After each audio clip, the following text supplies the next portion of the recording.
የኢራን ሚሳኤል ፋብሪካዎች ሌሊትና ቀን 24 ሰዓት ሙሉ የሚሳኤል ምርት እያካሄዱ ነው። ቴህራን የእስራኤልን የመከላከያ ስርዓት ለመስበር በአንድ ጊዜ በሺዎች የሚቆጠሩ ሚሳኤሎችን ለመተኮስ የሚያስችል አቅምን እየገነባች ነው ተብሏል። በተመሳሳይ ጊዜ በሀገሪቱ ናታንዝ ግዛት በስተደቡብ በሚገኝ ተራራማ አካባቢዎች አዲስ የኒኩለር ጣቢያም እየተገነባ መሆኑ ተሰምቷል። ኢራን የዓለም አቀፉ የኒኩለር ኃይል ኤጀንሲ ተቆጣጣሪዎች ወደዚህ ቦታ እንዲገቡ እንኳን አልፈቀደችም። በናታንዝ ተራራዎች ስር እየተቆፈረ ያለው ሚስጥራዊ የኒኩለር ጣቢያ ምንን ይዞ ይጠብቃል? 2025 ጁን ወር ላይ ከተካሄደው የ12 ቀናት ጦርነት በኋላ ነገሮች ለምን ባሰባቸው? የፕሬዝዳንት ትራምፕ የስልጣን ዘመን ሊጠናቀቅ ሲል የሚሰማው የጦርነት ቋንቋ ለአሜሪካ ምን ትርጉም አለው? ዛሬ እነዚህን ወሳኝ ጥያቄዎች በዝርዝር እንመለከታለን። ሚዲያዎች የቴህራንና የቴል አቪቭ የተለያዩ ወታደራዊ ምንጮችን በመጥቀስ ስለሚመጣው ጦርነት ውጥረት መረጃዎችን አውጥተዋል። በእስራኤልና በኢራን መካከል ቀጥተኛ ግጭት ይፈጠራል የሚል ስጋት አሁን ከግምት አልፈዋል። ሁለቱም ወገኖች በግልጽ ወታደራዊ ዝግጅት እያደረጉ ነው። በእስራኤል ፓርላማ በሚስጥር በተደረገ ስብሰባ የሀገሪቱ ወታደራዊ ባለስልጣናት ከኢራን ጋር ጦርነት የመከሰቱ ድል እውነት እና እጅግ የቀረበ መሆኑን አስጠንቅቀዋል። የምዕራባውያን ሚዲያዎችም ተመሳሳይ የማስጠንቀቂያ ምልክቶችን እያሳዩ ነው። ኒውዮርክ ታይምስ እንደዘገበው ኢራንና እስራኤል ወታደራዊ አቅማቸውን በእኩል ደረጃ እያሳደጉ ነው። የዲፕሎማሲ መንገዶች በመዘጋታቸው የቴህራን ወዳጆችና የተለያዩ ቀጠናዊ እኩልና ጦር ግንባሮች ንቁ ሆነዋል። ዓለም አቀፍ ተንታኞች እንደሚሉት ኢራን በሚፈጠረው ጦርነት ከበፊቱ የበለጠ አደገኛ ስትራቴጂ ልትጠቀም ትችላለች። የቴህራን ዓላማ በዚህ ጊዜ የእስራኤልን የአየር መከላከያ በአንድ ጊዜ መስበር ይሆናል። ለጦርነት ውጥረቱ ትልቅ ምክንያት የ2015ቱ የኒኩለር ስምምነት ጊዜ ማለቁ ነው። በጥቅምት ወር ስምምነቱ ከተሰረዘ በኋላ በቴህራን ላይ አዲስ እገዳ ተጥሏል። ኢራን በከፍተኛ ደረጃ የበለጸገ የዩራኒየም ክምችቷን ማውደሟን ትናገራለች። ነገር ግን እስራኤል ቴህራን ሁሉንም የዩራኒየም ክምችቶች አላጠፋችም፣ ትልቁን ድርሻ ወደ ሚስጥራዊ ቦታ ሸሽታለች የሚል ክስ ታቀርባለች። በዚህ ስጋት ምክንያት እስራኤል የኢራንን የኒኩለርና ወታደራዊ ተቋማት በመደበኛ ክትትል ስር አድርጋለች። በ2025 ጁን ወር ላይ በተደረገው የ12 ቀናት ጦርነት የኢራን የትግል ዘንግ ትልቅ ምት ቢደርስበትም ሙሉ በሙሉ አልፈራረሰም። በየመን፣ ሊባኖስና ኢራቅ የሚገኙ የተለያዩ የታጣቂ ቡድኖች አሁንም ለቴህራን እየሰሩ ነው። በእስራኤል የደህንነት መስሪያ ቤቶች አካባቢ የፕሬዝዳንት ትራምፕ የአሁኑ የስልጣን ዘመን ከማለቁ በፊት ቴል አቪቭ በኢራን መንግስት ለውጥ ለማድረግ እቅድ እንዳላት ይወራል። ሆኖም የኢራን አቋም በጣም ጠንካራ ነው። ፕሬዝዳንት ማሱድ ፔዚሽኪያን ሀገራቸው ሰላም እንደምትፈልግ፣ ነገር ግን ቴህራን ለማንኛውም ጫና እጅ እንደማትሰጥ በግልጽ ተናግረዋል። የኒኩለር ወይም የሚሳኤል ፕሮግራሙን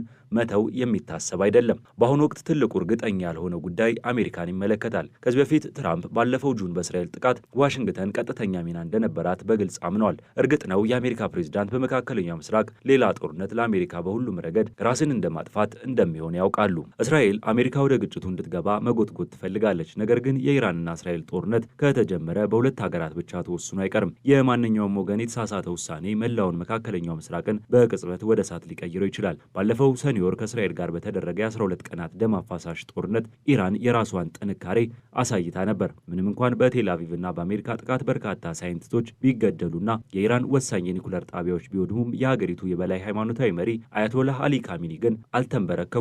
ይልቁንም ከቻይናና ከሩሲያ ጋር እጅና ጓንት በመሆን የኒኩለር አቅማቸውን አሳድገዋል። ነገር ግን ከዚህ ሁሉ ወታደራዊ ኃይልና ዲፕሎማሲያዊ ስሌት በኋላ አሁን ኢራን በአንድ እጅግ አደገኛ ወጥመድ ውስጥ ልትወድቅ ነው። ለረዥም ጊዜ በኒኩለር መርሃ ግብርና በወታደራዊ ምርቶች ላይ ገንዘብ ሲያፈሱ የኢራን ገዢዎች የሀገሪቱን እጅግ መሰረታዊ ችግር ችላ ብለውት ነበር። የዚህ ቸልተኝነት ውጤት ሆኖ የእስራኤል ጥቃት ማግስት ኢራናውያን ሌላ እጅግ አስከፊ አደጋ ተጋልጠዋል። ባለፉት 100 ዓመታት ውስጥ ታይቶ የማይታወቅ አስከፊ አካባቢያዊና ማህበራዊ ቀውስ ኢራንን እያናወጠ ነው። ይህም ለሀገሪቱ ቀጣይ ትውልድ ስጋት ሆኗል። የኢራን ዋና ከተማ ቴህራን አሁን ዴይ ዜሮ ወይም ዜሮ ቀን የተሰኘ ጊዜ እየተጠባበቀች ነው። ይህ ቀን የዚህ ግዙፍ ከተማ ውሃ ሙሉ በሙሉ የሚያልቅበት ቀን ነው። ችግሩ በዋና ከተማዋ ቴህራን ብቻ የተወሰነ አይደለም። አብዛኛው የኢራን ክፍል በውሃ እጥረት እየታመሰ ነው። በሌላ በኩል የከርሰ ምድር ውሃ ከመጠን በላይ በመመናመኑ ምክንያት የቴህራን ፕላቶ አንዳንድ ክፍሎች አስቀድመው እየሰመጡ መሆናቸው ታውቋል። በዚህ ምክንያት ከመሬት በታች ውሃ የሚጠራቀምበት ቦታ እየጠበበ በመምጣቱ ዝናብ ተመልሶ ቢዘንብ እንኳን እንደ በፊቱ ውሃ መያዝ የማይቻልበት ደረጃ ላይ ደርሷል።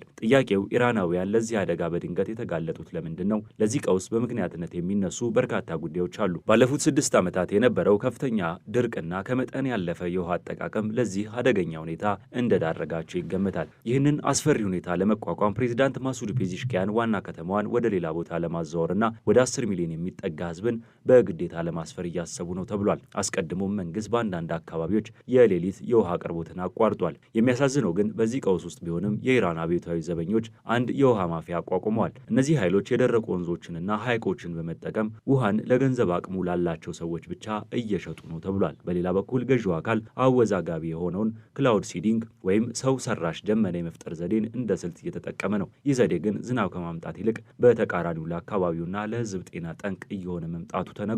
በዚህ ሁኔታ ውስጥ ሕዝቡ በቤቱ ለመቀመጥ ተገዷል። እንዲሁም መሰረታዊ ንጽህና መጠበቂያ ውሃ እንኳን ማግኘት አልቻለም። ይህ አጋጣሚን በመጠቀም የእስራኤል ጠቅላይ ሚኒስትር ቤንያሚን ኔታንያሁ ለኢራናውያን ቀጥታ መልእክት አስተላልፈዋል። በመንግስታችሁ ላይ ፊታችሁን ካዞራችሁ ወይም ከተቃወማችሁ ቴል አቪቭ የውሃ ችግሩን የሚፈቱ ባለሙያዎችን ትልክላችኋለች ብለዋል። ቀጣዩ ጥያቄ ጦርነቱ ቢጀመር ምን ይፈጠራል የሚለው ነው። ለሰርግ እንደሚዘጋጅ ሙሽራ ድግሱ ቢጀመር ምን ይቀርባል ብሎ እንደመጠየቅ ቀላል አይደለም። ድግሱ የደም ሙሽሮቹ ደግሞ የሞት መልአክ ወኪሎች ሲሆኑ ነገሩ ይከብዳል። በእነዚያ የናታንስ ተራሮችና በቴል አቪቭ ሰማይ ስር የታቀደው እልቂት እንደ ፈረንጅ ፊልም በ2 ሰዓት ተጀምሮ የሚያልቅ ቢሆን ኖሮ እሰየው ነበር። ነገር ግን የዚህ ዓለም ፖለቲከኞች አክሽን ሲጀምሩ ከት የሚል ዳይሬክተር የለም። ጦርነቱ በተጀመረ በደቂቃዎች ውስጥ የመካከለኛው ምስራቅ ሰማይ በብረት ዶፍ ይሞላል። ኢራን ያከማቸችውን 1000 ሚሳኤሎች እንደ ርችት ስትተኩስ የእስራኤል አይረንዶም ደግሞ እንደ ዣንጥላ ሊመክት ይፍጨረጨራል። ግን ዣንጥላ ዝናብን እንጂ ዶፍን መች ይከላከላል? የሚሳኤሎቹ ብዛት የቴክኖሎጂውን አቅም ሲበልጠው